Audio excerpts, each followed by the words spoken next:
Live. It's going to be January 6th, 7 p.m. Eastern Standard Time. Co-host Darnell will be here live at Redneck BBQ Lab, dropping some knowledge on you guys and answering your questions. Luke and myself, we're going to talk about some Smithfield Madison stuff that's coming up. We're going to talk about last year's Team of the Year race and a lot of stuff and ins and outs of this. More importantly, we're going to take you guys questions and answers again like we did last time. We're going to do it live, but feel free if you want to drop us some questions right here to kind of get us started out with. May 5th. We'll answer anything and everything we can, whatever the law will allow. So tune in January 6th, 7 p.m. again for Luke, Darnell, and myself. The RBL Live. We're not going to make you guys sign any waivers or give away the naming rights to your children. You can just click right on and join right in. So we'll see you guys then.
Stevenson here at the Redneck BBQ Lab. Just want to let you guys know that episode 3 of the RBL Live is going to be January 6th, 7 p.m. Eastern Standard Time. Our co-host Luke Darnell will be here live at the Redneck BBQ Lab, dropping some knowledge on you guys and answering your questions. Luke and myself are going to talk about the Smithfield National Cup that's coming up. We're going to talk about last year's Team of the Year race and a lot of the little stuff, the ins and outs of it. More importantly, we're going to take you guys questions and answers again like we did last time. We're going to do it live, but feel free if you want to drop us some questions right here to kind of get us started out with. We'll answer anything and everything we can, whatever the law will allow. So tune in, January 6th, 7 p.m. again for Luke Darnell and myself, the RBL Live. We're not going to make you guys sign any waivers or give away the naming rights to your children. You can just click right on and join right in. So we'll see you guys then.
January 6th, 7 p.m. Eastern Standard Time. Our co-host Luke Darnell will be here live at Redneck BBQ Lab, dropping some knowledge on you guys and answering your questions. Luke and myself, we're going to talk about the Smithfield National Cup that's coming up. We're going to talk about last year's Team of the Year race and a lot of the little stuff, the ins and outs of it. More importantly, we're going to take you guys questions and answers again like we did last time. We're going to do it live, but feel free if you want to drop us some questions right here to kind of get us started out with. We'll answer anything and everything we can, whatever the law will allow. So tune in, January 6th, 7 p.m. again for Luke Darnell and myself, the RBL Live. We're not going to make you guys sign any waivers or give away the naming rights to your children. You can just click right on and join right in. So we'll see you guys then.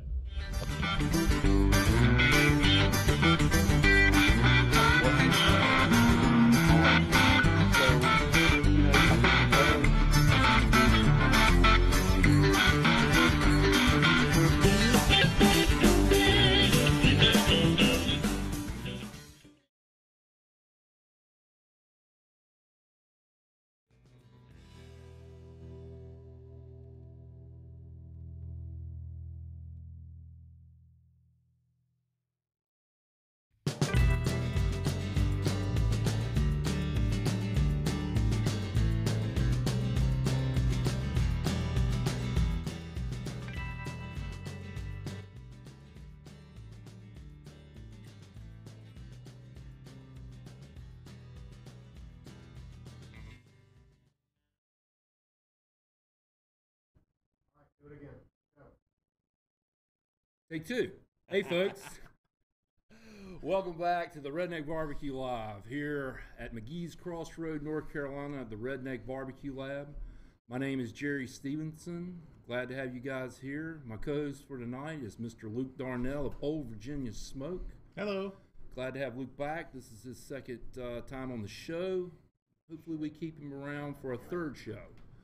But just want to welcome you guys to our little Q&A, our little kind of what's on our minds and our thought session here and stuff. But first thing we'd like to do is just say we appreciate you guys for tuning in. Thank you very much.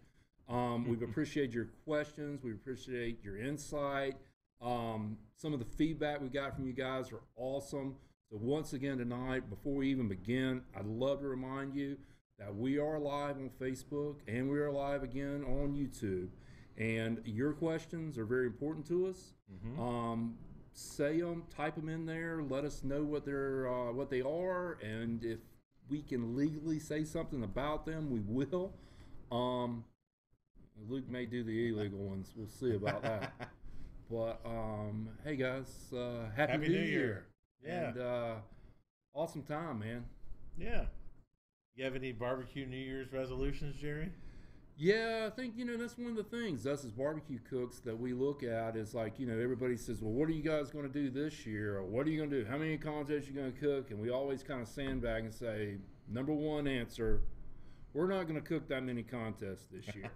So I don't know about you, but, I've talked with my sister Roxanne Manley about it. And it's like, well, we're going to cook less than we cooked last year, so we'll cook 20. So the over and under on us at 30 this year is probably pretty right. Good. So, yeah, I think my New Year's resolution this year is that last year for some reason was a very frustrating year for us for a number of different reasons. A lot of it was stuff that was controllable by us. That seemingly at the end of the year, kind of we got it back together, and all of a sudden, poof, the year's gone. But there was a lot of stuff that hit us, just out of the blue and stuff. Sometimes, that's part of that barbecue adversity we face competing and as competitors and stuff. And the better that we prepare and the better that we react to this adversity equals to how successful we are on the road. So that's what I would say. My New Year's resolution this year is to try to keep the cooks to under 30. So how about you? What's your resolutions, Luke? My resolution probably is to be more consistent. Last year we switched around cookers. We cooked a lot of different places. This year we have new cookers where we've switched over to Jambos full time. And goal is to have a more consistent run of things and stick with the same program and keep it going. That's interesting you say that. You switched over cookers. Now, you were cooking on... Backwoods. Yeah. Yeah. I kind of like those smokers. They're good. Yeah, they're wonderful. They've been really good for both of us. Yes, but they have. the Jambo, if you want to explain to some folks, a lot of folks on here know what we're talking about when we talk about cookers and stuff.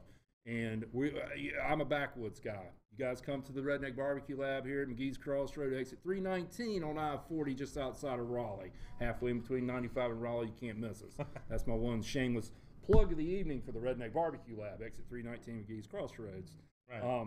You can see the cookers we use here. So you would say that the Redneck Scientific team uses the same cookers out in competition that you would have here at the lab.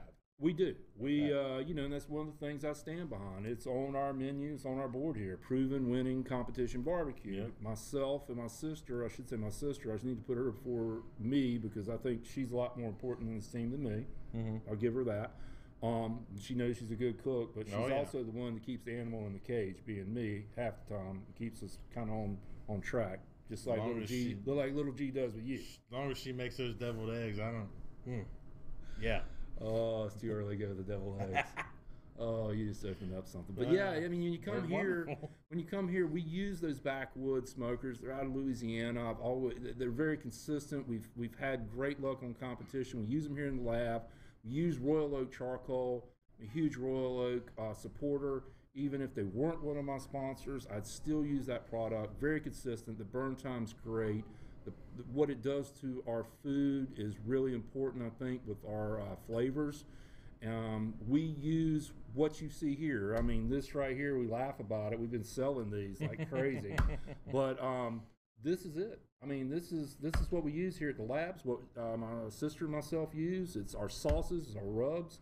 I mean, it's this little, I say, competition in a box. You know, when I say competition in a box, it's all right there. It's all right there. I mean, all the sauces, all the rubs that we use, and it's a combination. And I do add a little of this and a little of that to it.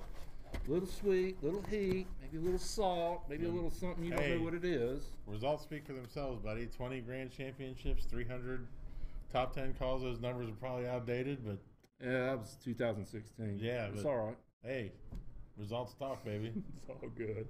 They talk. Well, I'm glad. So it's a good year for us. I'm looking forward to 2019. I mean, you know, we'd love to hear what some of you guys and ladies New Year's resolutions Absolutely. are barbecue wise. Really interesting thing because we all kind of set out the same goal. And a lot of times our goals are results oriented, but sometimes it's fun. One of our secondary goals, I guess you'd say, is we're trying to pick contests that we know we're going to have fun at, and we know we're going to see people that we love at, and you know that ranges for us now all over the country. So, but that's become more and more important as we move through our competition lives, and having fun is a big part of it. If you're going to get, and I'm very lucky, I get to do it with the person I love, so we might as well go and have fun and spend that time, make sure it's quality. Yeah. I agree with you, and that's one of the things I enjoy about being with my sister. Not only her ability to keep me in line and keep me in tune, but her ability to kind of push me on and to watch her smile when we do succeed. Right. And you know, I see her frustrations too when we fail at stuff, and that's one of the good things. Well, you and I, that was one of the cool things is we were talking about all this, about these contests that we can't wait to get to. These contests that we, you know, really are going to look forward to this year, where we'll be together, we'll be in a certain place with a certain people. A lot of barbecue friends that are here watching right now will be there with, that we're looking forward to. And we were doing this yesterday. Luke came down this weekend. This is one of the things is Luke's wanting to expand some of his commercial barbecue abilities a bit. And one of the things Luke's wanting to do is do a bit more catering. And he's been intrigued about the food truck. So reluctantly, I said, hey, man, come on down. I've got a free weekend this weekend, and we'd love to have you come down. We'll take you out on our food truck, Redneck BBQ Lab food truck. That's the number one truck. We've actually let you guys in. Not a lot of people know. Number two will be out on the road in April. Really kind of look forward to designing and building this one out. We do it ourselves. We do it in house. We build our own trucks and everything. As a redneck would. You know, we take it to the garage. And the other thing is, my business partner just bought this really, really awesome catering van that we're going to have fun with. I'm not going to tell you about this one because we're going to unveil this one. When this one is said and done, there is no other catering van like this in North Carolina. And man, I'm kind of fired up about that. That's going to be my therapy. Besides riding around my Jeep, having Luke wash my windshields, it's going to be my next little line of therapy for me. But anyway, getting back to this food truck thing, yeah, Luke wanted to come out on the food truck because everybody, what we hear in barbecue is like, oh, it's easy money, man. You know, you guys just make money. It's so easy. It's yada, yada, yada, yada, yada. And it's bull. And Luke got to come and firsthand experience like what we go through just to prepare to go out and serve. We did two stops yesterday. Oak City Brewing Company in Knightdale, North Carolina. Really awesome venue. If you guys have not been to this craft brewery house in Knightdale, North Carolina, it's awesome. Backs up to a park. The owners are really nice, very friendly. They explain what they're doing and everything. Great beer. Well, you were working. Beer. If you're working on a food truck, how do you know they had great beer? I am all about life balance, Jerry. All about life balance. As we always say in barbecue, it's always good to test your product before you give it to someone. That's fair. So, yeah, great place. And then the second place we went to is a place we hadn't been before. It's Nickel Point Brewing Company, located in downtown Raleigh. Great place. Yeah. It was, unbelievable place. You know, the great unknown sometimes you pull up to and you're like, I don't know what we're going to do. And when we go rolling in with this food truck, our food truck is an ex-SWAT van from Georgia. Literally, it's still got the SWAT sticker underneath our wrap. It's this huge vehicle. I mean, when you come up to order, you're looking up, you grab your food up here, and it's impressive. And it's got this. You guys may have seen it on our logo and a little intro here. Mr. Mike Baker with Event Webcasting did. It's got this cow head on it, and the cow head, the inspiration came from a dream I had of Douglas MacArthur leading his troops into battle, and the cow head came from that. So we call it MacArthur cow. It is a crazy dream that I had of Douglas MacArthur as a cow leading chickens into battle and pigs dropping sauce bombs. Here it is. And I mean, that's kind of typical of us. We pick fun at ourselves. This is not picking fun at people. It's really picking fun of us and some of the crazy ideas we have, and our ability to be able to do some of these crazy stuff like crazy food and give it to people. It was, it was a great experience. Just getting there, setting up, trying to gauge, the people that are there, and then just, the requests that you would get come through, and just having to deal with things as they come. I was the window man, which would explain why it was a successful day on the food truck yesterday. Everyone was greeted with a smile, handshake, maybe even a hug. God, I'm glad there's no lightning right now. And but there were some things that were funny. Like the first time Jerry left the truck, Jerry had to go to the bathroom, and could have said like he was taking care of something business. He was taking care of some business, personal. And this woman came up and she ordered chips and queso. Well, we ain't had a chips and queso order all day. So I grabbed a big clamshell, and I pile tortillas in there, and our friend George DeMartz. Put the man paws back up there again. Okay. I mean, and George. Money. Yeah. Money. Right. Money. And our friend George DeMartz was hanging out with us from Twisted Pear, and he's like, put more chips in there. Put more chips in there. I'm like, all right, I got it. Covered them in cheese, covered them in jalapenos. And Jerry walks to the trailer, and after we hand it out, I'm like, man, of all the things they got to order, the one thing that we ain't done with yet. So then the next person up orders chips and queso. Jerry gets a little boat out, stacks the chip in there nice, and George and I are looking at each other going, pretty. Ooh. We won't tell them about that one until later. But yeah, it was just a great learning experience, and switching venues, and rolling from one brewery to the next, and totally different crowd, totally different scene. Yeah, and very cool. We roll a little bit different than most people. We roll down the road live. We're rolling down the 4-lane interstate live. We're rolling down major roads in Raleigh live. I mean, live meaning we've got music playing. it's a festival wherever we're going with that food Music. truck. But that's the whole thing. It's like with barbecue sometimes is barbecue's kind of an experience with what we do, and you know, it's just not a product to me. Yeah. It's kind of an experience, and you're kind of reaching out and you're touching people and you're showing people what you do, appreciation for them, and I mean, you get a great interaction. A lot of folks you've never seen or met before, and that food truck's really cool to us. So Yeah. I appreciate you coming down. I'm sorry. I'm sorry I may have tried to fire you like 4 times. I may have been fired several times on the truck, and then once we got back here to the lab, I got fired again by the kitchen staff because I was unaware of some certain restaurant protocols, and you know. You don't put sharp knives in water, Right. man. And that's Miss Mary, right? Miss Mary. Miss Mary? Yeah. Love you. Sorry. It's funny watching Luke come outside saying, "I'm not taking a Not pan going back in." This lady is, ugh. She's gonna kill me. Yeah, I'm scared to death. But again, I want to thank you for that opportunity. You know, I was glad to have you, and hopefully, I mean, we'll do it again. Who knows? Maybe we'll tell you guys. You know, it was also great was learning like the branding and the marketing that you do for here through the food truck. You know, and telling people like where this place is and how it was honed in Johnston County, North Carolina, and I even put a little twang in my voice just to make it even more legit. Yeah. But there were a couple instances where my northernness shone through a little bit. But it's all good. But it's all right. It's all good. Well, yeah. So it was a great experience, and it gave Luke and myself some time to talk about stuff. And we had a great talk this weekend about a bunch of different stuff. And some of the things I think we were talking about, not only resolutions, contests we're going to, who we want to see, and what we want to do. We're really talking about how serious we are this year about competing. And one of the things that came up again, we mentioned it before, was the Smithfield National Barbecue Cup. National Barbecue Championship. Yeah.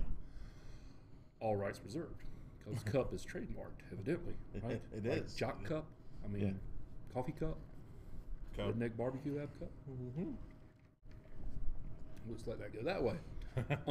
So yeah, the championship. So yeah, I'm getting kind of fired up about that. So you and I were talking about goals. You want to talk about some of your goals with that? I mean, one of my goals with that, I mean, it's very simple. In the Smithfield National Barbecue Championship points race, got to finish in the top 24. Top 24, get to go to New Orleans and cook. I can't think of anything more exciting. You know, being there in one of the, you know, just motherlands of food in this country is just, I think it's exciting, and the fact that it encapsulates all of those sanctioning bodies, I think it's gonna be great.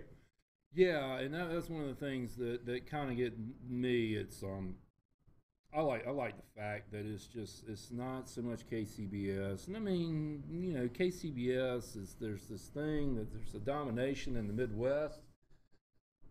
But there's a lot more to barbecue than just KCBS, I guess. So it's good to see the other kind of sanctioning bodies come into this, and the best 24 men and women kind of coming out on top. Jog my memory on it, because you know me, man. It's like I hit my head as a kid or something. That what's the dates on this again? When is this? So it officially started at the American Royal. Yeah. In September, and it will. I believe it runs up until August 31st of this year. Okay. And, you know, it's how you do. You know, it's all about being in the top 10 in your sanctioning bodies. There's sanctioning bodies from all around the country now. It's going to be great. Got the boys from Florida, St. Louis, down in Louisiana as well, down in Texas. Where? Much love to Texas. I'll give them a little horns up. No, I won't. Maybe hit your little horns down. Ooh. That's from West by God, my friends. West by God. But it's so exciting. You know, they put a lot of resources into this and a lot of great goodwill into this. And I think that bringing all those cooks together for an event like that, and it's going to be a 2 to 3 day cook, and it's going to be really a celebration of barbecue that I think teams have needed for a while. And that's what gets me charged up about it. You know, I love the craft of what we do, and being able to be with the people that we're with when we do it is fantastic. And you know, you get to become friends with these people, but you know, you want you want to put that pelt on the wall too. Yeah, I mean, my saying, you hear it every week, but my saying is, if I don't win, I hope you do. Yeah, because absolutely. I mean, that's in the end, you want to win. At the same time, it's like, if your friends win, it takes that sting off a little bit. But I would love. I mean, honestly, it may get me fired up. I mean, that's one of the things is that the past couple years of us cooking and stuff like that, I mean, I wouldn't call it a funk or nothing, but I've noticed a transition. And when Luke and myself compete in the Kansas City Barbecue Society, KCBS is a sanctioning body that's the largest, I guess it's the largest you can say in the world, yeah. Largest in the world, encompasses, all the continents except Antarctica, and they may try to sanction something in Antarctica, who knows. Right. National Barbecue League, there you go. You want to do it? National Barbecue League sanction contest in Antarctica. Yeah. Yeah, I mean, and quite honestly, the past couple of years, it's been, Well, it was 2016. You finished 4th in the nation, right? Yeah. In KCBS. That was I call it kind of our banner year. That was the year that we were hitting on all cylinders. I mean, we were cooking really well, super consistent. And when I say super consistent, it's not results. It's the fact that my sister and myself don't make mistakes. And when we don't make mistakes, we put ourselves in a position to win. Yeah. And that's what's a critical thing to me. It's not that I've got an ex-cooker. It's not that I've got ex-rub or I've got an ex whatever. It's that we don't make mistakes. And that year I feel like we didn't make mistakes. And then coming in the past couple of years, we've had a couple things going on. With me, it's been professional life, the lab, lots of family stuff, kind of growing and doing stuff. I try stuff. I drive my sister crazy. I apologize for the rest of my life. I'm the guy that literally, we got a 180 in chicken. It was a couple years ago, and the next weekend I changed the chicken recipe because I walked in and I saw some chicken legs or something that looked better than the thighs, and I just bought them. And then I said, yeah, you know what, we're going to try a different, we're going to increase this a little bit and this a little bit and this, take this up or something. I did it. My sister walked in there and had a heart attack. She did a heart attack or punch me. Lil G likes it when I do that too. Yeah, I've heard. I guess that's not something smart to do, but you know what? That's cooking. That's the thing. You got to kind of change it up, and you got to do stuff. But the past couple of years, to me, I don't know. It's been not the best, even though we've still had great results. We've won grand championships. We've heard our names called a lot. And we're blessed. But it's been really frustrating times, and this is one of the things, Luke, that just want to throw up here for everybody. It's been kind of an aggravating thing for a lot of people, and there's been a lot of the same stuff. You know what I mean? I mean, it's been, well, this is different. Or, have you been hearing it? I've been hearing it too, especially, online recently, and a lot of things about consistency and consistency of judging. And, it is different in all parts of the country. We all know that. But it seems like, and just to take, for example, one contest we both did at the end of last year, we did Polar Pig, where they had simultaneous turn-ins for 2 different contests. And, and you look at it and you turned in the same thing for both, contests. You get 11th in chicken in one, 31st in chicken in the second one. Same chicken recipe, and it's all over the place. And I just, it makes you struggle as a cook to know what, not that everyone's going to be the same either. That's not what I'm trying to say, is that, we should all have the same flavor, same taste, or everything like that. But I think when it comes down to how judges are trained, I know there's differences. They've been discussed ad nauseum. And, I just think that there's room for improvement there, Yeah, I kind of agree with you. I'll go back to the Polar Pig. I'll just go on record for this, is that that Polar Pig contest that Luke's talking about here, the Polar Pig contest was a dual contest, and dual meaning that it wasn't day 1, day 2, like, say, a Fredericksburg Barbecue Jamboree. Jamboree, which I love, we'll be at, and rumor has it we may be doing something special there. We'll talk about that later, under the radar stuff. But this contest was this duality, this schizophrenic thing that someone decided would be a great idea. And I mean, I'll go on record as saying it sucks. That we're going to do 2 turn-ins simultaneously on the same day to 2 different tables, 2 sets of judges.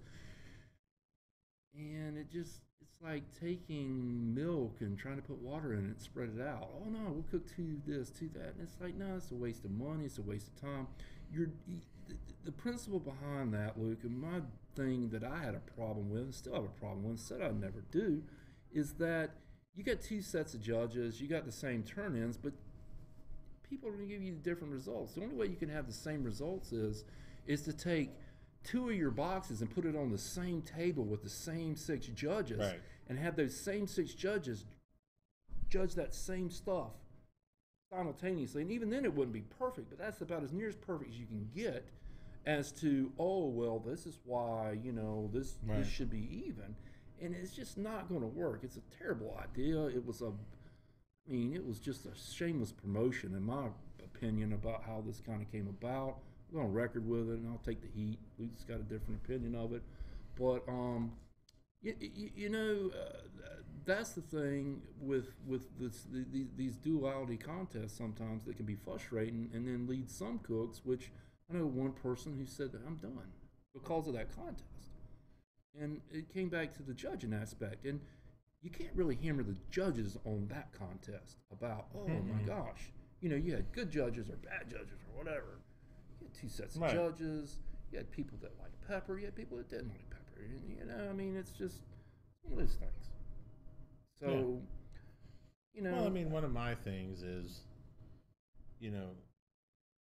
as cooks, and please don't, one thing I don't want anybody to do is take this as us judge bashing, because that's not what we're doing. We love judges. Couldn't do this without judges. Some of my best friends are judges. Yep. But it's, one of the things that I think is lacking is retraining, rethinking, because as cooks, we do that all the time. We go to barbecue classes.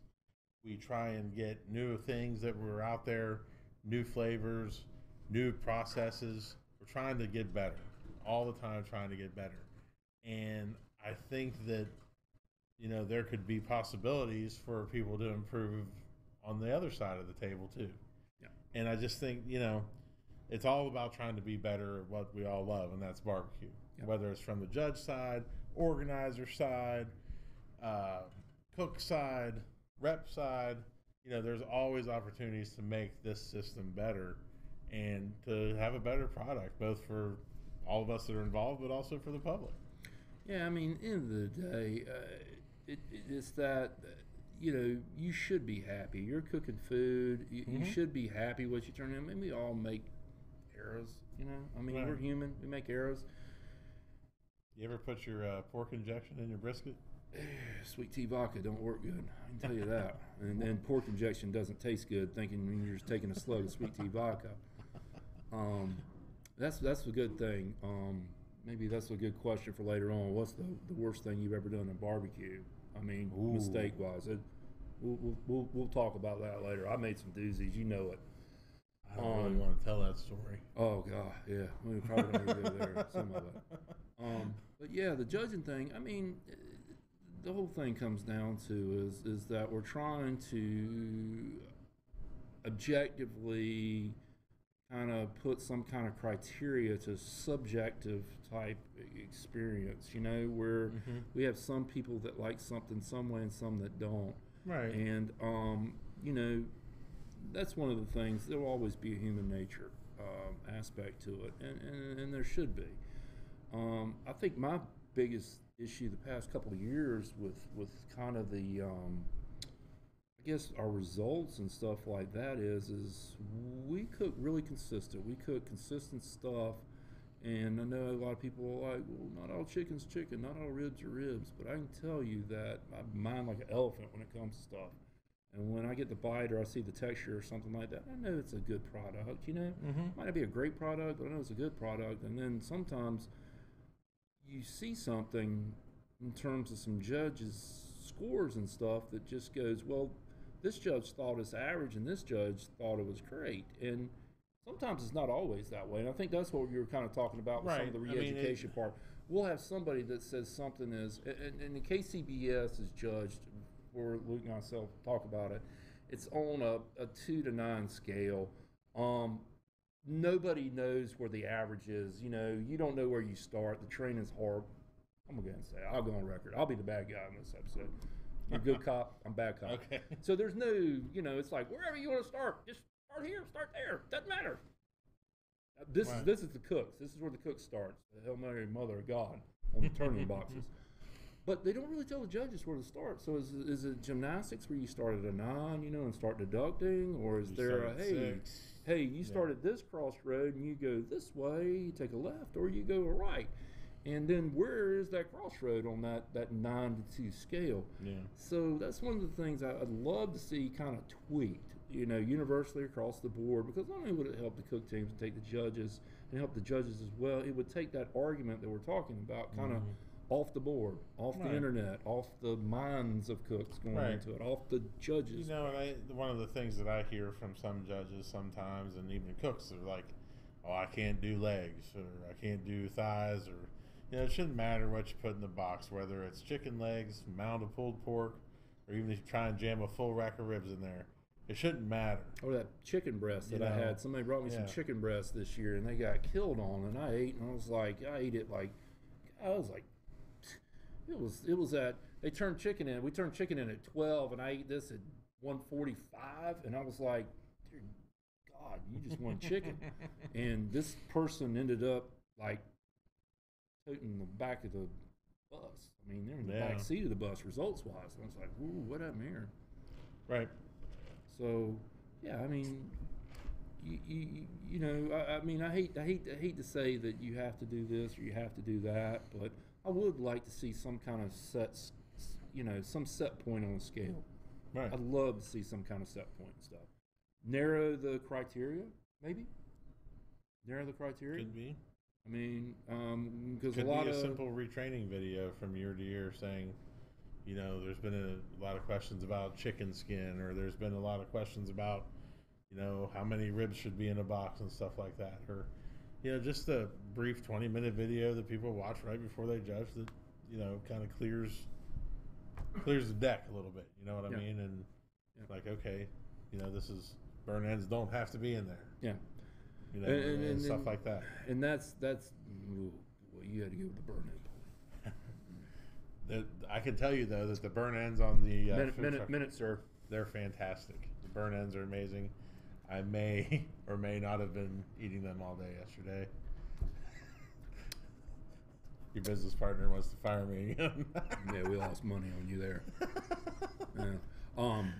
Yeah, burn ends. We want to talk. I want to do like a segment on burn ends. I would love to. I want to. I mean, honestly, I think I really want to do a segment on burn ends because we really get some stuff on burn ends that just kind of blows my mind sometimes. But right. We've lost contests. My sister and myself have lost contests on burn ends this year, past year. Yeah. Sorry, didn't mean to. We could go back cop. Didn't mean to hit the bad bone. Ooh, yeah, we could go bad cop on burn ends. Bad cop quick, bad cop bad. Yeah, I mean that's one of the things. I mean, with judging and stuff like that, we're constantly hit with the stuff that, like, unless just, I mean, get rid of it. Cooks need judges. Judges need cooks. Don't start, going, well, you need us more than we need you, yada, yada, yada. I've heard it all. Right. Quite honestly, we need each other. And we're all in this together, man. Yeah, I mean, we want to get some good feedback on what we're doing wrong. It's obviously when you win or you obviously place top 10 or something, it's obviously you're doing something right. Love to do what we're doing wrong. What you didn't like. I mean, little subtle things sometimes. I mean, mean the world to some of us. And oh yeah. I mean, that's one of the things. Well, I mean, and I mean, it means the world to us, but even to your newer cooks, it's way more important. People that are just starting out. They need the guidance and the feedback necessary that, you know, tell them what's wrong with it. Yeah. You know, if it's too hot, don't just give them a 6. Yeah. Say way too hot, and that helps out. People trust and believe in how you're judging that food, and we trust and believe in how we're cooking it. You know? Yeah, that's one of the things I think that's very important with some of the feedback we get. Like I said, we know when it's good we win, and we know when it's bad we lose. It's just sometimes you really want the bad, and you know, there's a lot of my friends out there that talk about it. Some of my good friends that have won a whole lot more than I probably ever will in my life, that say we don't change stuff because when we go somewhere, and I'm like, well, I'm doing something wrong because I do change stuff. I mean, I freely admit it. I change stuff where I go. There's regional influences out there that people like stuff, and some people don't like this, and some people don't like that. You change stuff every weekend. And I forget a lot of stuff, so I do have to change on You the are fly. the hardest person to shig in the world. It doesn't make any sense. Man, that's one of the things with my timelines and stuff. I scratch my head sometimes, but if you listen to my methodology, it's sound. It works. If you watch me, you know it's insanity. But yeah, best of luck trying to figure something out what I do. You know, I kind of know what I'm doing. It's like an out of control car wreck on fire sometimes. Engine falling off, wheels falling off. But you get to the finish line, and it's like just like The Rock. You always come out standing. Is that a Rampage? That's a Rampage. Rampage. We watched Rampage this morning. Yeah. Don't watch it with your 8-year-old daughter. No, especially the ending of Rampage. We got any questions on there? But yeah, we got a few questions already out there. Some of the things that people really want to know is that you know, Luke, what's your chicken methods? Didn't we talk about that a couple episodes back? You guys go, you know, go back and look. Yeah, we've got this stuff. It's on our YouTube channel. Go to the Redneck Scientific. It's at Redneck Sci. Or Redneck BBQ Lab. You can find it either way in the search. You go back there, some of our past episodes, we did talk about this is the Chicken Champ. 2017. Yeah. Dang, that seems like a long time ago. It does. 2017 Chicken Champ beat everybody, including my sister and myself. He talks a little bit about his chicken, and we talk about chicken. I think it was our last episode too. We talked about it. Some of the things we got on here, Stephen Paris has got one. We're going to take a couple of your questions right now. Because Luke kind of opened up the door on that. Sorry about that. And Mr. Stephen Paris, it's all right. We can take a few. You know, we're talking about judging because some of this stuff affects people as well. You know, with the judging and stuff. And here we go. Finally came up. Sorry, technology impaired. Stephen Paris, tenderness is a score that's hard to figure out. Is it too tender or not enough? And I defer to Chicken Champ. Tenderness is you know, taken a lot of barbecue classes in my history, and that's the one thing that is the hardest to teach, and it's also the hardest to explain. I mean, when the meat's done when it's done, and that's the one thing to learn is, and the best way, I mean, I'm going to try. So nobody hold me to the fire here, but when you take your thermopan and you put it into the meat, there should be no resistance to it. I mean, that's when you know that it's tender.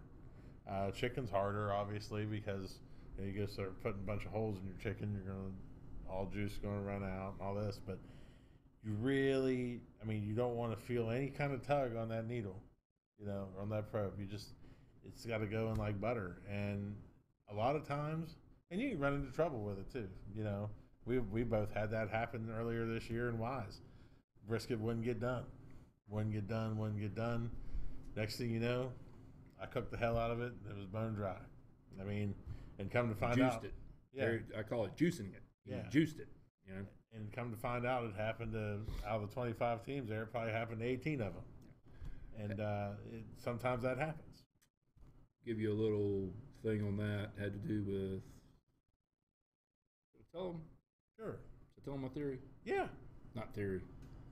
I do a lot with the barometric pressure. We had a big front come through, and Oh, yeah. we also were dealing with the altitude issue with a lot of the cookers we were using at the time. Although a bunch of stick burners had a problem too. Our friend Billy Rhodes, Billy, Walt. Yeah.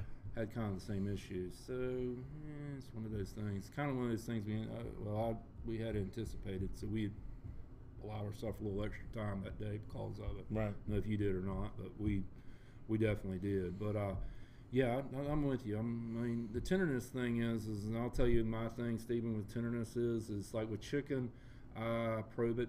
I won't say like how we do it, because I talked about that in the class, and some people would be mad if I did. But with ribs, it's my brisket knife that I use. It's how I slice it. It's a feel thing. It's hard for me to say that's a good rib and a bad rib. Plus, we taste them. With pork, it's a hand thing. With tenderness, there's a certain feel that I have to have, and it's hard to explain without going, Stephen, here, feel this. Before I even taste it, I feel it and see if it's right. And then with brisket, man, it's a slice. I slice that brisket sometimes, and the angels start singing. You can just see that thing lay out, and you can just look at it, and you go, that piece, that piece, that piece, that piece, that piece. And same thing with those burn ends, which I guess I really don't know that much. I mean, I've finished a bunch in top 25 American cooking, but judges tell me I know zero about burn ends, so I'll leave that out there right now. So that's our thing on tenderness. Mr. Tate's got a question. Mr. Tim Tate here has got a question, and once again, I think I butchered this, so let's try this again. If not, I'm just going to read it. There it is. Thank you. I would think you agree that our sport wants to grow. Mr. Tate asks, how do we make it more inclusive than exclusive, Luke, for more people, families in particular, to participate? Do you see the current format pricing itself out of? Sorry, Tim, we don't have the end of it, but I think I know what you're talking about. I'll let Luke do the inclusive part, and then I'll talk about the expense part. Deal? Sure. Out of the market. Out of the market. Okay.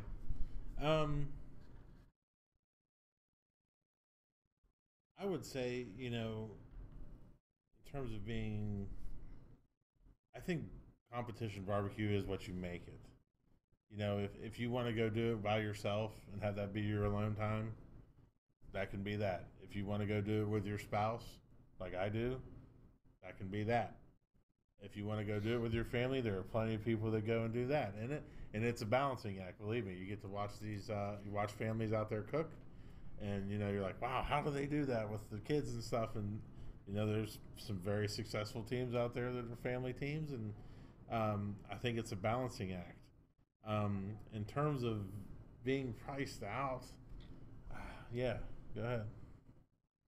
I'm not. Oh, yeah. no, I'm sorry. No. You want me to? You can go ahead and say what your theory is on, or I don't really have one. I don't. That's why I was deferring to you. Okay. I've got some. No, that's why I said it was a good thing. You do that part, and I do the do I think it's pricing itself out? Tim, to be honest with you, I don't think it's pricing itself out. The thing is that I think in our head we think we have to have this, and we think we have that, and I'll just go to one of the biggest thinks we have to have. But in terms of being able to win, I think you can go out there, and it's been proven. I mean, we do, the Smithfield guinea pig. We get X amount of chicken, 2 racks of ribs. I wish we had 16 pieces. I think we're going to get 10. No, we didn't get 10. What did we get, 8? 12. 12? Mm-hmm. No, it ain't even that much. Is Of it? chicken? Yeah. I can't remember. I like a lot of chicken. I'll go on record. I like a lot of chicken. I'm very picky about my chicken. I mean, a lot of people are picky. I'm picky. 2 racks of ribs, 2 butts, 1 brisket, and we all compete, and we all turn in seemingly good products. Some of us better than others. It's based on results. I don't think that we're pricing ourselves out. I think it's in our head. I think we think, well, we got to cook, a case of chicken. I'm guilty.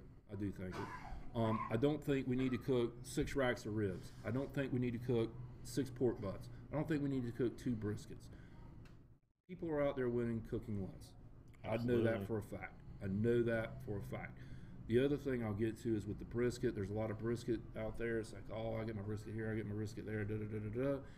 I know for a fact that 2 top 10 briskets in North Carolina have come out of this meat locker right behind me in the Redneck BBQ Lab. CAB, Choice. I don't think it was Prime. I think they were Choice briskets. I know the 2 top 10 briskets have come out of there at least this year. So if you think you got to have a certain brisket to win, you don't. I know for a fact that a lot of the burn-ins that get turned in KCBS from North Carolina from a certain team are Choice briskets, Choice points off briskets, you know. So I don't think there's a money factor. Is it expensive to compete? You're right. I mean, we spend $1,000. That stuff's true. I mean, you know, the travel, the hotel, the food, the entry fees, the meat that we buy. Some of us are blessed to be able to have some from some places and stuff like that. It's an expensive sport. It is one of those things that the return on investment is horrible in barbecue, and it will be. It's one of the great things that we liked about the Smithfield guinea pig that Sterling Ball put on is you got money back. A lot of teams did. That was a high percentage. Great concept. Less payout from top to bottom, but more across the board. Maybe that's something we should start looking at with some of the payouts and contest barbecue. I don't know. Topic for discussion later on. Right. At the end of the day, it's what you make it. You know, do you have to have a big trailer to compete and be successful? Absolutely not. And guys are out there cooking on drums that are proving that, you know. Show up with a tent, 2 turntables, and a microphone, you know. And boom, you see them.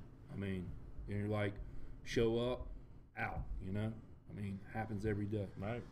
So, I hope that answered your question, Tim. That's one of the things, like I said, that we hear a lot. That's a great song, by the way. Oh, I love that, you know. Got 2 turntables in a You microphone. ought to hear the version we got here, the bluegrass version. Oh, man, it's awesome. If you don't think music matters, I can tell you for a fact that yesterday, no short of 50 people commented on the music we were playing outside the food truck and how that they loved it, and that's why they were there. That's cool. I thought they were there for the food. They were there because of this. Ding.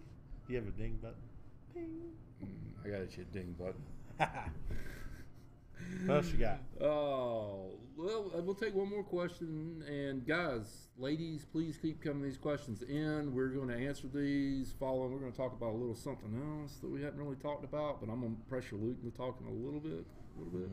But, yeah, please keep these questions coming. We're going to do our best to answer some of them, hopefully help you guys out, ladies out. So next question is, brisket low and slow versus hot and fast, wrap or no wrap, inject or not inject. Theory on cutting fat and prep. This is from Mr. Jerry West. Sorry, I guess I should have just popped it up here. Hi, Jerry. That's a lot of questions in one question. Just go boop boop boop. Right, brisket. I go hot and fast, wrap, inject, and I like to leave a good amount of fat on there. To me, fat's flavor, but it's also insulation and protection for the meat that's important. Sound judgment. Yeah. Always, I don't call it hot and fast. I call it, you know, basically you're riding a moped or you're, a F1 race car. Both get you to the same point. It's what you're comfortable with. Don't let somebody else's technique, somebody else's internet comments or something like that dictate what temperature you cook at. Just don't.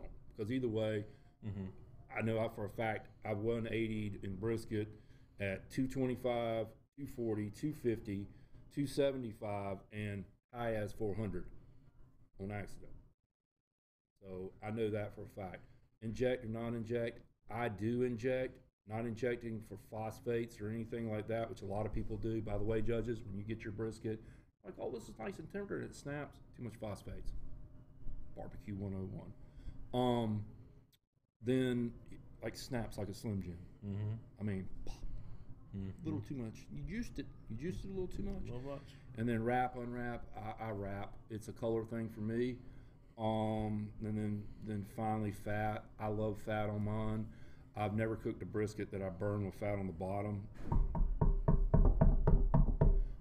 It just gives me what Luke calls insulation, or my OSH factor. Okay, so Thank you guys for the guys and girls for the questions. Keep them coming. We're going to talk about one more thing real quick. We don't have a whole lot of time left, but I do want to touch on something. We talked about it, and this is that 1,000-pound ape in the closet, man. KCBS. I've quit reading Facebook because I'm tired of just seeing KCBS stuff, this and that. And what we're talking about right now is there's a lot of issues going on with KCBS. It's in a transition, it's in this, and it's in that. And there's a lot of cooks, a lot of judges saying this, and a lot of judges saying that, and stuff like that.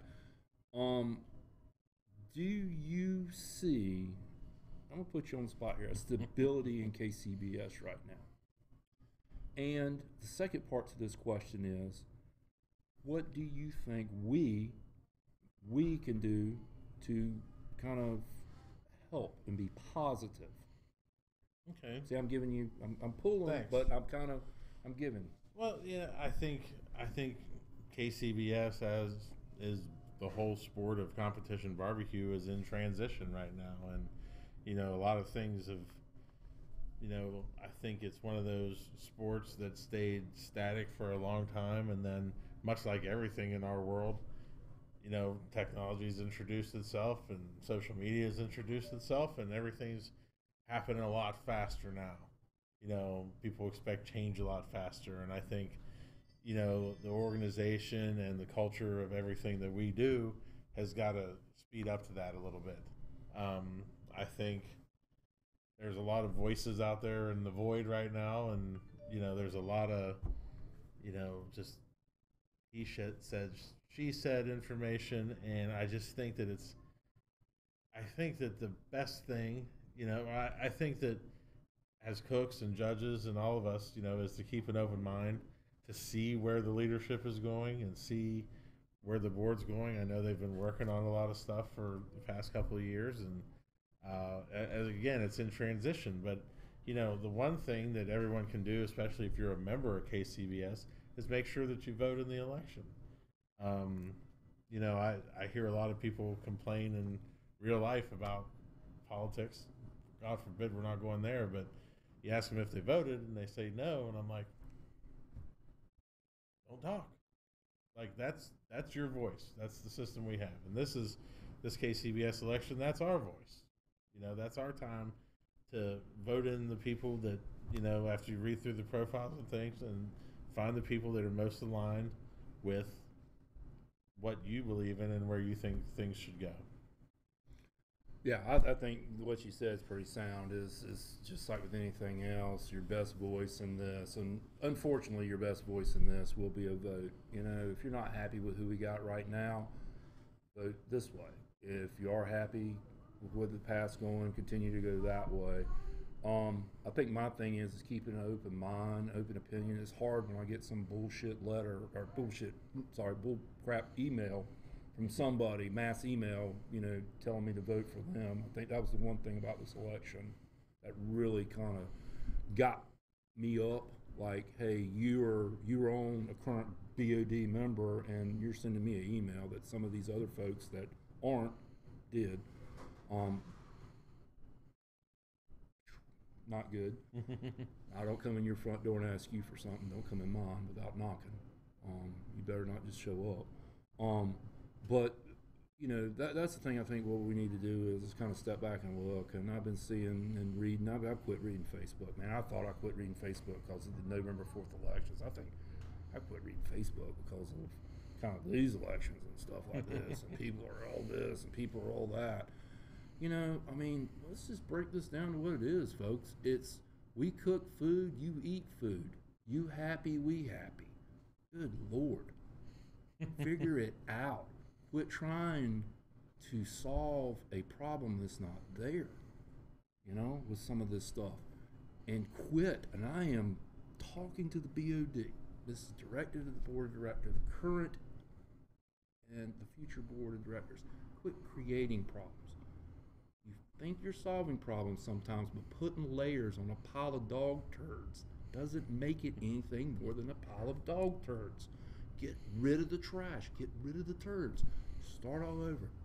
Be transparent.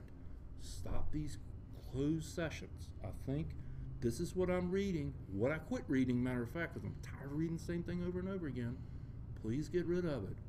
Please just make it easy, on all of us. Listen to what we are. The membership pays for this organization, not the organization paying for the membership. It's pretty simple. So, I'm going to get off my soapbox on that. I pulled Luke into this. This was me. This wasn't Luke. Just something we had talked about today. Our frustrations, what we're hearing and stuff like that. Some of your frustrations, maybe some of the questions you guys have for us and stuff. But if you get anything out of what my good friend here said and kind of what I spewed, go vote. Don't like it, change it. Just because they're a judge, don't go vote for a judge because you're a judge. Just because they're a cook, don't go for a cook because they're a cook. Go out there, that best man, that best lady that you think can best represent what you think, vote. And if you're not happy with them, two things you can do. Quit or make a change yourself and get involved. Yep, off. Podium, gone, out. All right, guys, ladies, we want some of your questions. We are taking questions on YouTube and Facebook. We heard last time we had a little technical problem that we didn't know about. Mr. Mike Baker with Event Webcasting has set this stuff up, and it's awesome. But we all make some little mistakes, and we kind of caught a couple of them last time that people were sending us stuff and we didn't hear. So, it is what it is. And like an angel from heaven, she descends and gives us a little ray of a question here that I would love for Mr. Luke Darnell to answer. And oh boy, these open forums. Come on, Daddy wants to see the question. There we go. Why don't you go with this one, Luke? I don't really have any barbecue nicknames that people have given me. I don't know any. Do you know any? I don't really know any. Do you want me to go there? Sure, why not? Happy Unicorn. I mean, we can go to a lot of places. I do love unicorns. It's kind of a thing. Luke loves unicorns. If you didn't know that, you know it now. Well, everybody calls you Superman. Yeah, Superman came from Superman shirt that I wore. Superman shirt, as we talked about before, Superman shirt, that's basically when I got this Superman shirt on, it's business time. Clark Kent steps into the phone booth, comes out, he's Superman, takes care of problems. Always kind of did that. And the best part about it, it pisses people off. I won't even lie. Some people they get so worked up. I'm like, oh, you know what? I'm gonna wear the shirt just to get you worked up and get your panties all in a wad. And you know what? It is what it is. But I can't believe he's not telling us his nickname. Hey, Kim, if you got a minute, send his nickname in and we'll take care of that. Got another question here that we kind of hit on before. Jerry West comes back on it. Biggest mistakes you made? Mine's more of a story, I guess. To tell that story, it's going to be a long answer, but back in 2015, Old Virginia Smoke was cooking in Galax, Virginia, and we were right next to our good friends, the Serial Grillers. And these guys are from Mississippi, and they're Memphis and May cooks, and they were also sponsored by Dizzy Pig at the time, and we were sponsored by Dizzy Pig, so we were right next to them. And we were getting along famously and having drinks and everything, and having a lot of drinks, having more drinks, and got everything done that we thought we needed to, and got up in the morning, and Kim asked if I had brined the chicken, and I had not. And my solution was to inject that brine into the chicken. Tasty. Yeah. So injected the chicken, went to awards. We didn't get a chicken call, but we got 3 high calls in the other 3 meets and finished 9th. And got back the score sheet, and it was also our first dead-ass last place chicken. And not by a little bit. Had we finished 15th in chicken out of 25 teams, we would have won the contest. And glad I got to bring that up. You still bring this up in front of Kim, and you just watch her face turn white and see the anger meter just spike. It's yeah, that was a bad one. Kim gets mad at Slurry Bear when he does that. Ah, Slurry Bear. I've got the nicknames. Thank you. My biggest mistake, man, I could write a book. Eventually, I probably will. I'll just give one, and man, my sister's, if she's listening, if she isn't, Roxanne Yard, just go do something. Do I know this one? Yeah, a contest in the recent times. I think you were there. Jerry went to bed. Jerry's got a very specific program, and Jerry had some fun with friends and did stuff. And I don't know, one thing led to another. It was so nice. And I went to bed, and I had a great nap. I mean, nap, we don't sleep like 5, 6, 7, 8 hours. Actually, I did sleep about 8 hours. But I woke up, and I make my coffee, and I got this routine. I hit my coffee, I hit my music, and I walk outside, and I look at my smoker, and I open it up, and at this time, I need a little spritz. I look at my meat, and, I got this little thing I do, and I opened up the smoker, and just like, oh, stuffings. I'd not put on the big meats before when I should have. So I was 4 hours behind on my timeline. I don't punt. That's one of my philosophies. We don't punt. I just kind of kicked it into, shifted it in high gear. I think we were cooking about 400 that day. Mm-hmm. I was like, well, just got real again, and we're cooking at 400 that day. And I don't really remember results. I don't think we won, but it wasn't horrible. Wasn't good though. No, it wasn't good, but it wasn't horrible. We got a question from Mrs. Pantoja. I'm gonna go with Pantoja. Who did the murals behind us? Thank you, ma'am. The murals, there's 5 of them in here. They kind of tell a story. They were done by an artist and my brother-in-law, Sean Manley. Manley Paintings on Facebook. If you go Manley Paintings on Facebook, Sean Manley Paintings, you can see a lot of his work. He does a lot of these rocks and stuff that people hide and find. And he's one of my best friends, and he's a genius with a paintbrush and then a lot of other things. But his paintings and the way that if you haven't been to the lab, you got to get here because it is just exquisitely decorated, and Sean's paintings are a huge part of that. I mean, he's amazing.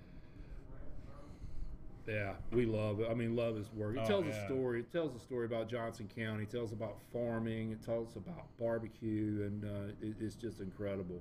We're going to hurry up, take some of your questions. I know we're kind of pushing time limit. Luke's got to get back, but we're really going to enjoy this next question from Princess Lukey here. Princess Lukey, Mr. Jones wants to know, will OBS attempt to recover from their steak upset loss in Wise, Virginia? Mr. Jones, you damn right I will. It turns out that I was released from my retirement match by Mr. Stevenson because we had so much fun. And I have to tell you, these steak contests, these SCA steak contests are an absolute blast. Love SCA. I love that grilling, that SCA. I love it. That was one of the highlights of last year was you and I cooking in the middle of the street in Wise. Absolutely. Talking crap at each other and people just standing around watching. 50 people watching. It was like a wrestling match out there. Oh, I mean, and I had several of those this year. I was cooking in, DeSoto, Kansas, and we didn't know that we were signed up for the steak contest. None of us. Me and Darren Worth was there, and Lucky from Lucky's Q, and so we had steaks, and none of us had a PK or a Weber, so we all 3 cooked our steaks on Darren's solo stove. And we were laughing about it the whole time, going, it's going to be amazing. And Justin McGlawn, Lucky's Q, first person ever get a steak call on a solo stove. Top 10. Unbelievable. And, it goes back like what Mr. Tate was talking about. It's not always the equipment. It's not always the, how much you pay for your meat or something like that. I mean, there you go. There you have it. I mean, you just got to. It's just fun. You got to do it, man. When it comes down to it, it doesn't matter how much you spend or how many classes you took or how much shigging you've done in your life or how other people shigging on you. It comes down to it. You got to do it. You got to walk it, especially if you want to talk it. That's the best thing. We have so many people out there that can talk it and have no clue. Right. Right. And beware of those quiet guys. You know, we all know them, you know. Yep. But can you just quickly remind people about that Wise event? I mean, who won it? Jerry Stevenson Jr. from Redneck Scientific. You still owe me a bottle of liquor. I know. Just because I rescinded my retirement, mandatory retirement. Thank you. Brad Hamilton asked, when will we team up? I don't know. There's more talk of that this weekend. Mm-hmm. Maybe some things in the work. You know. It'll be interesting. Piss some people off. You know. Well, looks like we pretty much covered most everybody's question that I can legally. Remember the word legally covered, morally too. Whew. Oh my. Yeah. The moral part. I saw one there. Yeah. Giveaways. All right. Well, tell you what. Since we don't have any questions, we do have a couple things that we would like to give away to some people real quick. Sure. I'll tell you what. Luke has a very special one. I'm gonna let Luke give that one away. The first thing I'm gonna do is we're gonna give away one of these to somebody. With a disclaimer, you have to come pick this up. It weighs 8 pounds. I mean, it's 3 sauces, 2 rubs, and everything. Like I call it, competition box. Go home and make it. What we would like is, I'm gonna give you guys a question I want to answer. So we say the third person that answers the question right gets it right versus first this time? Nah. No. Let's just say the first person that gets this answer right gets this prize packet from us. We would like to know the name of the team that won the overall Team of the Year for 2018 in KCBS. Ooh, good question. Great job, though. Good question. Man earned that. What's that? So the man earned that He one. did, man. You know, Props to him. what a great year, and what a Crazy. just I cooked so much, and I got Travel? to travel and all over the country, and I mean everybody, all those teams in that top 5 were amazing. You know, I don't want to undercut anybody, you know, on how much they went after it, because it went down to the wire, man. Like people were going after it, and yeah, just an unbelievable. And I got to cook next to this person a lot and this team, and had a lot of fun getting to know them and see how they do it. I mean, Yeah. and that's part of it. You know, you're getting to watch it, see how it's going on, and you're amazed at the product that gets put out. And Consistent product. best piece of brisket I had last year came off that person's cook, and it blew me out of the water. I thought I forgot everything I knew about brisket. Yeah. That was a good one. I mean, Yeah. And good little thing there. Man, we're still waiting. Yeah, I thought that was an easy question. it is. Is anybody there? I guess Tim Tate. Yeah, Mr. Tate. Mr. Tate, you won. You're right. Brad This- Leininger from Getting Basted. He said Brad L. Brad Should L. we take it? We'll give it to him. We'll give it to him. Leininger. Getting basted. Brad, congratulations. 2018 Team of the Year champion overall. Absolutely. Congratulations To Boomerang. You guys too. Went after two. Matt and Sarah, unbelievable. great job. Yeah, I met them at Polar Pig. Big props to you guys. Way to push Brad. Way to Brad push them. It's awesome to see. To stand on the outside looking in, that was really awesome. Hopefully we see that again from you guys this year. Right. Luke has something he wants to give away as well. Right. So I'm struggling with a question. I got it. This is a great question, and we may not be able to crown the winner today because it's a hard question. But the winner of this question, and you don't have to pick this up, will get a pair of Me Undies sent to you from me. And if anybody doesn't know about the MeUndies, this man started it. Love that underwear. It's fantastic.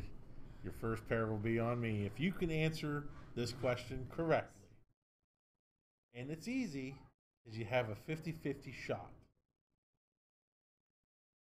The very first time that Old Virginia Smoke and Redneck Scientific competed, who won?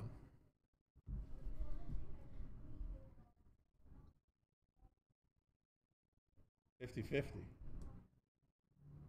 We'll see who gets the underwear.